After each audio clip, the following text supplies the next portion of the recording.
This is the Attack of the Dead Men, which is about a chemical attack on the Eastern Front during World War One.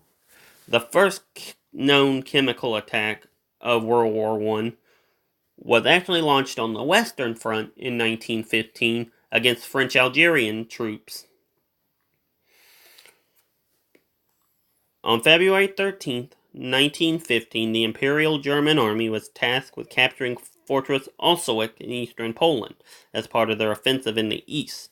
Over 360 artillery pieces fired every 4 minutes for over a week with the hopes of annihilating the Russian forces protecting it. To no avail, the Germans sent in waves of infantry only to be pushed back each time.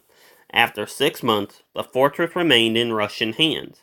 On August 6th, the Germans launched a massive gas attack comprised of chlorine and bromine. The chemicals caused the grass to turn black and the leaves to turn yellow. Following the gas attack, and expecting little resistance, 14 infantry battalions launched a frontal assault on the position. As they approached the fortress, they were stunned to see the surviving Russians coming out of the rubble, charging them with bayonets while they were coughing up blood and bits of their own lungs. As the hydrochloric acid formed by the mix of chlorine gas and the moisture in their lungs had begun to dissolve their flesh.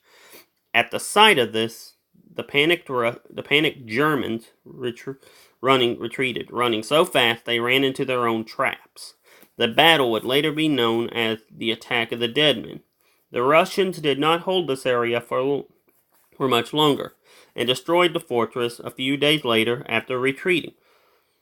Forgot to mention that the fortress was held only by a few hundred Russians the entire time.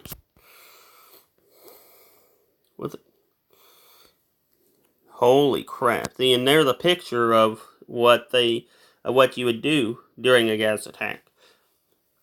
When the Germans or when anyone during the war launched gas, they had a signal they would launch. And what you did is you'd only have literally a couple of seconds before you're dead to put on your gas mask.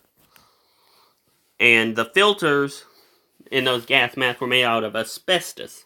So the asbestos killed a lot of these guys after the war because of the asbestos filters in their gas masks. Well, that's all I gotta say. See you later.